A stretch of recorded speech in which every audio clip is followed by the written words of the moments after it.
बहुत स्वागत है आप सभी का खबरों के सफर में। मैं हूं आपके साथ ज्योति यादव। तो बुलेटिन की शुरुआत करेंगे इस वक्त की बड़ी खबर के साथ। प्रधानमंत्री नरेंद्र मोदी शनिवार को 2 दिन के इजिप्ट दौरे के लिए रवाना हो गए। 4 दिन की अमेरिका विजिट से मोदी सीधे मिस्र की राजधानी काहिरा पहुंचेंगे। मोदी की इस विजिट को बायलेटरल ट्रेड के हवाले से बेहद अहम माना जा रहा है। इजिप्ट से प्रेसिडेंट अब्देल फतेह अल सीसी इसी साल हमारे 74वें गणतंत्र दिवस समारोह में चीफ गेस्ट थे। दूसरे शब्दों में कहे तो 6 महीने में दोनों देशों के राष्ट्र ध्वजों की यह दूसरी मुलाकात होगी। मोदी यहां भारतीय मूल के लोगों से भी मुलाकात करेंगे। इसके अलावा प्रधानमंत्री 1000 साल पुरानी शिया मस्जिद अल हाकिम भी जाएंगे। आपको बताते चले कि पिछले साल 24 फरवरी को रूस ने यूक्रेन पर हमला किया। इससे सबसे बड़ा संकट जो पैदा हुआ वो ग्लोबल फूड क्राइसिस था। यूक्रेन वो मुल्क है जो इजिप्ट को सबसे ज्यादा फूड प्रोडक्ट सप्लाई करता था। जंग शुरू होने से बाद हालात बद से बदतर होने लगे। वहीं इजिप्ट में 2 भूखमरी का संकट भी पैदा होने लगा था। इसकी वजह से यह थी कि यूक्रेन के कार्गो शिप दूसरे देशों को सप्लाई देने के लिए पोर्ट से ही नहीं निकल पा रहे थे और इस मुश्किल दौर में भारत ने इजिप्ट की मदद की थी। वहीं भारत सरकार ने बहुत तेजी से इजिप्ट को 62,000 टन गेहूं भेजा था। बाद में इजिप्ट सरकार ने भारत सरकार का शुक्रिया अदा करने के लिए स्पेशल डिप्लोमेटिक नोट भेजा था।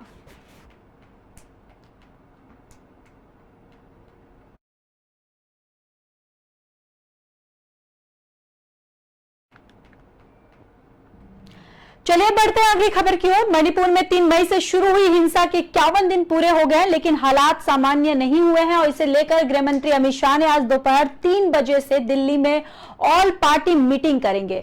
वहीं मणिपुर के शिक्षा मंत्री बसवंता सिंह ने कहा है कि मीटिंग के राष्ट्रीय पार्टियों के साथ मणिपुर के मुद्दे पर चर्चा होगी। हालांकि इस बैठक को कांग्रेस ने बहुत लेट और नाकाफी बताया है। कांग्रेस का कहना है कि अगर मणिपुर के लोगों के साथ बातचीत की कोशिश दिल्ली में बैठकर की जाए तो इसमें गंभीरता नहीं दिखेगी। वहीं राहुल गांधी ने इस बैठक पर सवाल उठाए। उन्होंने ट्वीट कर कहा कि बैठक ऐसे समय हो रही है जब पीएम मोदी अमेरिका की यात्रा पर है। इससे पता चलता है कि यह बैठक पीएम के लिए महत्वपूर्ण नहीं है। कांग्रेस नेता जयराम रमेश ने भी कहा कि ऑल पार्टी मीटिंग इंफाल में होना चाहिए। इस पर मणिपुर के शिक्षा मंत्री बसंता सिंह ने कहा है कि जयराम रमेश को पता नहीं कि पिछले महीने इंफाल में एक ऑल पार्टी मीटिंग हो चुकी है और इस मीटिंग के पूर्व सीएम और कई कांग्रेस नेता शामिल हुए थे।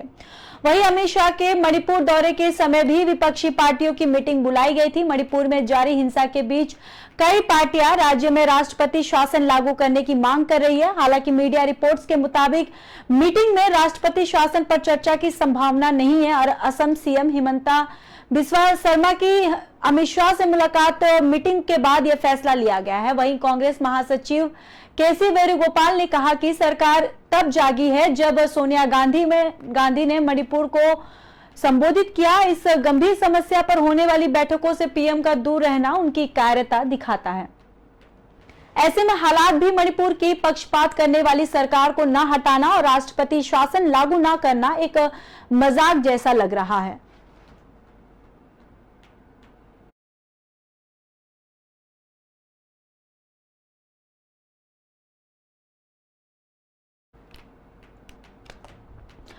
चलिए अब बात असम की कर लेते हैं, जहां पर बाढ़ का पानी और बिजली जिले के कई गांवों में घुस गया है। दरअसल लाखों लोगों को दिक्कतों का सामना करना पड़ रहा है। असम में बाढ़ की स्थिति अभी भी गंभीर है क्योंकि 19 जिलों के लगभग 4.89 लाख लोग प्रभावित हुए हैं।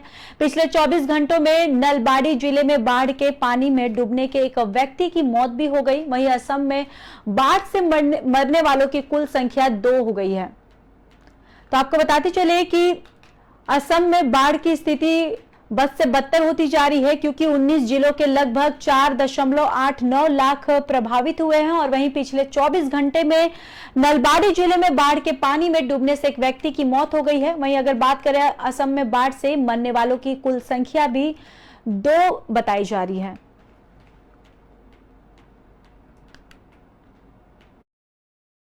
बारिश भी गिर रहा है लेकिन कुछ भी नहीं है, ऊपर का त्रिपाल भी नहीं है, इसलिए बहुत तकलीफ हो गया सभी लोगों का। बहुत सारा तकलीफ, खाना पीना का तकलीफ, कोई भी सामान यहाँ का जाने का कोई भी रास्ता नहीं, बाजार जाने का। काल से तो कुछ लोग भूखा ही रह गया।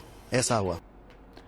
प्रधानमंत्री नरेंद्र मोदी के अमेरिका दौरे के बाद अमेजॉन और गूगल जैसी कंपनियां भारत में अपने निवेश को और बढ़ाने की तैयारी में हैं। वहीं प्रधानमंत्री नरेंद्र मोदी ने अमेरिकी दौरे पर वॉशिंगटन के रोनाल्ड रेगन सेंटर में भारतीय समुदाय को संबोधित करते हुए दोनों देशों के बीच एक व्यापारिक संबंधों का खूब जिक्र किया है। उन्होंने कहा कि हम साथ मिलकर न केवल पॉलिसी और एग्रीमेंट बना रहे हैं, बल्कि हम जीवन, सपनों और नियति को आकार दे रहे हैं। पीएम मोदी ने अपने इस अमेरिकी दौरे पर दुनिया की दिग्गज कंपनियों के सीईओ से मुलाकात की और उन्हें भारत में निवेश के लिए आमंत्रित किया। गूगल और अमेजॉन में भारत अपने निवेश को बढ़ाने का ऐलान भी किया है।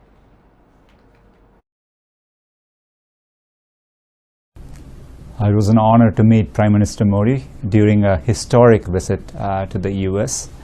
The excitement here, in terms of seeing the progress India has made, particularly around the vision of Digital India and the economic opportunity. And I had met the Prime Minister in December, and we continued our conversation.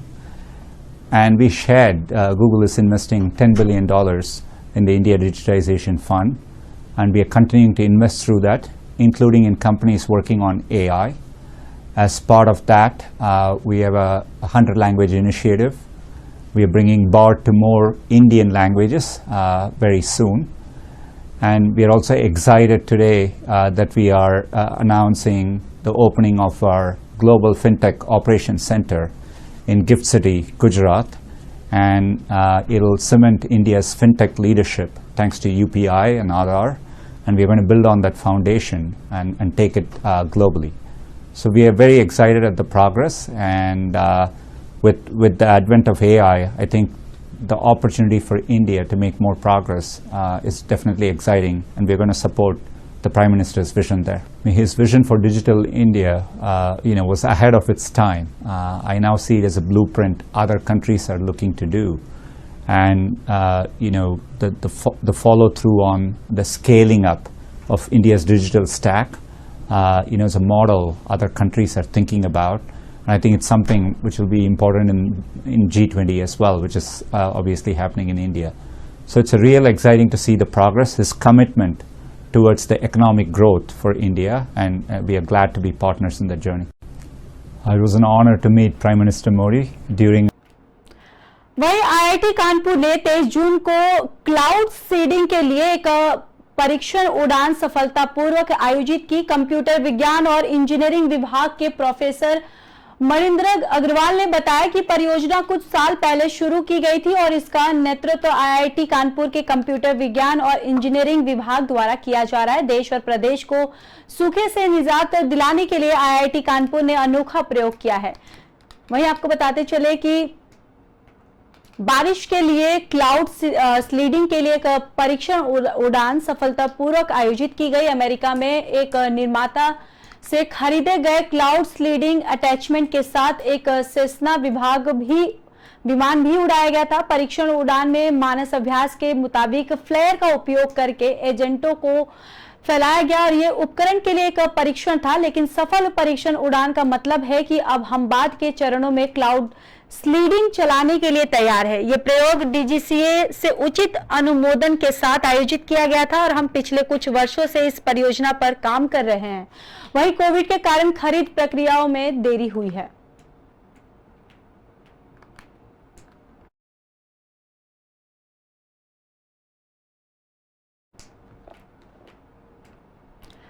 तो वहीं नेपाल की court ने हिंदी फिल्मों और आदि पुरुष पर लगे बैन को हटा दिया है, जिसे काठमांडू के मेयर ने लगाया था। और दरअसल फिल्म के एक डायलॉग में सीता की भूमिका को भारत की बेटी बताया गया था। इस डायलॉग के चलते फिल्म पर बैन लगाया गया था। जब गुरुवार को नेपाल की कोर्ट ने हिंदी फिल्मों और प्रभास की फिल्म आदि पुरुष पर लगे बैन को हटा दिया है। नेपाल की कोर्ट ने अधिकारियों से कहा कि सेंसर बोर्ड द्वारा पास की गई किसी भी फिल्म पर बैन न लगाया जाए। और गौरतलब है कि आदि पुरुष के एक डायलॉग को लेकर विवाद हो गया था। इसमें सीता को भारत की बेटी कहा गया। इसके बाद काठमांडू के मेयर बालेंद्र शाह ने आदि पुरुष के अलावा सभी भारतीय फिल्मों पर बैन लगाने की घोषणा की थी। अब बालेंद्र शाह ने कोर्ट के ऑर्डर के बाद गुरुवार को कहा कि वह किसी भी सजा को भुगतने के लिए तैयार हैं, लेकिन वे नेपाल स्वतंत्रता पर आंच नहीं आने देंगे। और इससे पहले पाटन हाईकोर्ट की सिंगल बेंच ने जज वीर बहादुर चांद ने एक छोटा ऑर्डर पास किया था। उन्होंने अपने बॉर्डर में कहा कि नेपाल की सेंसर बोर्ड द्वारा पास फिल्मों को नेपाल में स्क्रीन किया जाए।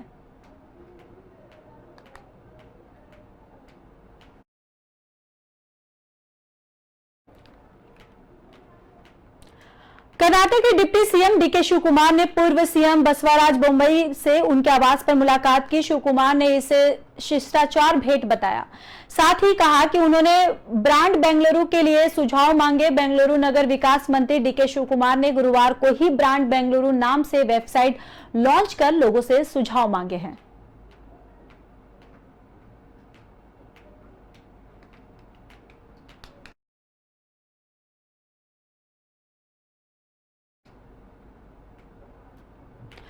गुजरात के जामनगर स्थित साधन कॉलोनी में शुक्रवार को एक बिल्डिंग गिर गई। इस हादसे में 3 लोगों की मौत हो गई है, वहीं 5 लोग घायल हो गए। घायलों को अस्पताल में भर्ती करवाया गया, जहां पर जामनगर के आयुक्त डीएन मोदी ने बताया कि गुजरात हाउसिंग बोर्ड ने बिल्डिंग को पहले ही असुरक्षित घोषित कर दिया था। यहां रहने वाले लोगों की भी चेतावनी दी गई थी।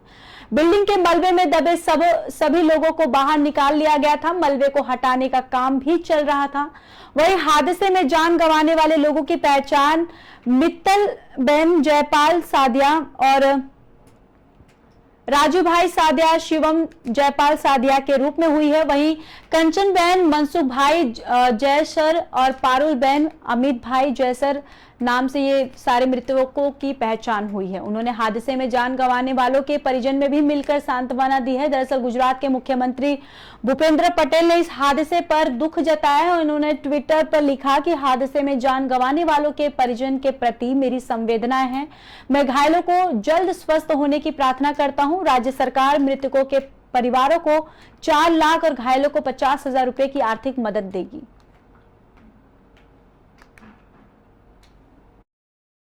કોલોનીની એક બિલ્ડિંગ અત્યારે થોડી વાર પહેલાં ધરાશાયી થઈ છે।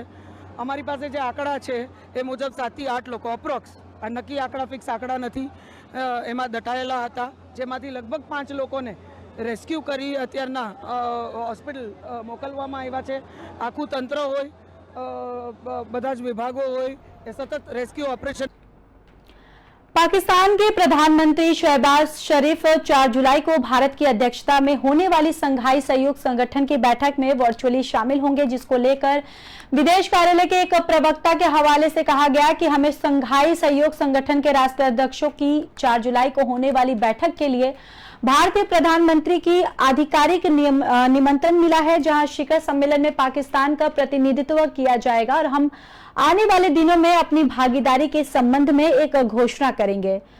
एमसीओ की बैठक को लेकर विदेश मंत्रालय के प्रवक्ता अरदिम बागची ने कहा कि पिछले कुछ वर्षों में ऐसे कई कार्यक्रम आयोजित किए गए और ऐसे में 4 जुलाई को एससीओ परिषद के राष्ट्रीय अध्यक्षों का शिखर सम्मेलन आयोजित किया गया, जो वर्चुअल तरीके से होगा। वहीं आपको बताते चले कि सितंबर 2022 को एससीओ शिखर सम्मेलन समरकंद के उज्बेक में आयोजित किया गया था, जिसमें प्रधानमंत्री नरेंद्र मोदी, चीनी राष्ट्रपति शी जिनपिंग और उनके रूसी समक्ष व्लादिमीर पुतिन सहित समूह के सभी शीर्ष नेताओं ने अपनी भागीदारी दी है। भारत ने समरकंद शिखर सम्मेलन में ही एससीओ की अध्यक्षता ग्रहण की थी और यहां आपको ये भी बताते चले कि एससीओ के सभी सदस्य देश चीन, रूस और कजाकिस्तान, पाकिस्तान और आपको बताते चले कि उज्बेकिस्तान के साथ शिखर सम्मेलन भाग लेने के लिए आमंत्रित किया गया था।